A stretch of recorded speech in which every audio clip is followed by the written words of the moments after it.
মঙ্গলবার দক্ষিণ চব্বিশ পরগনার নরেন্দ্রপুরের জয় হিন্দ অডিটোরিয়ামে গ্রামীণ উন্নয়ন ও জীবিকার নিশ্চয়তা আরও জোরদার করতে এবং একাধিক কর্মসংস্থানের অঙ্গীকার করলেন দিলীপ ঘোষ। কি বললেন তিনি, শুনুন। মূলত আবাস যোজনা, জিরামজির কাজ, শৌচালয়, গ্রামের লাইভলিহুড মানে এসএসজি গ্রুপের কাজ, এছাড়া সড়ক যোজনার কাজও আমরা সার্ভে করছি কতটা হয়েছে। দক্ষিণ চব্বিশ পরগনার জেলার কাজ একটু পিছিয়ে আছে, দুর্গম প্রত্যন্ত এলাকা, সবচেয়ে বেশি পঞ্চায়েত এখানে 300-র বেশি, সবচেয়ে গরিব জেলার মধ্যে একটা আছে।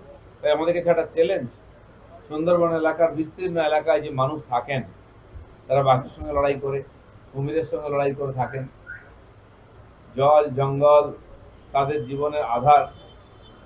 এছাড়া প্রত্যেক বছর এই জেলাতে কোনো না কোনো একটা বড় ঝড় আসে, ঝঞ্ঝা আসে, তাতেও ক্ষয়ক্ষতি হয়, নদীবাঁধ ভাঙে, চাষ নষ্ট হয়, মানুষের বাড়ি ভাঙে।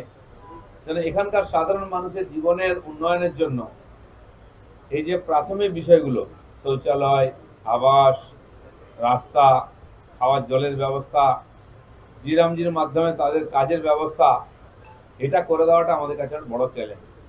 কেন্দ্র সরকার যথেষ্ট টাকা দিয়েছেন গ্রামের উন্নয়নের এবং পঞ্চায়েতের জন্য।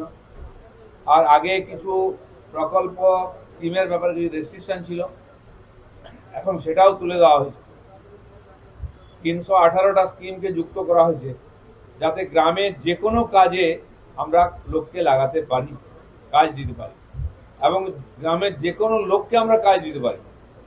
স্কিল, সেমি স্কিল, আনস্কিল, যে কোনো মানুষ, তাদের জন্য মজুরির স্তর অনেক বেশি করা হয়েছে, 300 থেকে 600 পর্যন্ত। সেই জন্য পরিযায়ী শ্রমিকরা ফিরে এলে তাদেরও কাজ দেওয়া যাবে, স্থানীয় মানুষকে কাজ দেবে, কেউ যেন ঘর ছেড়ে না যায় এখান থেকে। মাথার উপরে ছাদ, শৌচালয় এবং রেশন ইত্যাদি ব্যবস্থা কেন্দ্র সরকার করেছে। এইটা ঠিকঠাক পৌঁছে দেওয়ার দায়িত্ব আমাদের পঞ্চায়েত বিভাগে। তাই সব জায়গায় ঠিকঠাক কাজ হচ্ছে কিনা, না হলে সমস্যা কি আছে, কিছু রাজনৈতিক সমস্যা ছিল প্রধানদের নিয়ে, সেটা অনেকটা মিটেছে, আস্তে আস্তে মিটছে। নতুন সরকার হওয়ার পরে নতুন করে কাজ শুরু করতে দেরি হচ্ছে, ফলে একটু গতি কম আছে। আমাদের ধারণা আগস্ট মাসের মধ্যে সব জায়গায় কাজের গতি ঠিকঠাক হয়ে যাবে। আর যেমন আজকে জেলা স্তরে আমরা মিটিং করলাম, দরকার হলে বিডিও স্তরে আর ব্লকে গিয়ে আমরা মিটিং করে তার ফিডব্যাক নেব এবং তাদের সমস্যা সমাধানের চেষ্টা করব।